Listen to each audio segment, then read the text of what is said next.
ಯಾವ ದೇವಶಿಲ್ಪಿ ಕಡೆದನು ನಿನ್ನ ಕವಿ ಕಾಳಿದಾಸ ಕಲ್ಪನೆಯು ಚಿನ್ನ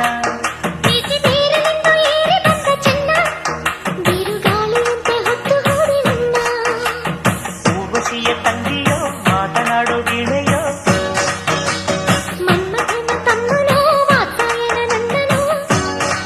ನಿನ್ನಲೇ ನಾನು ಸೇರಿ ಹೋದೆ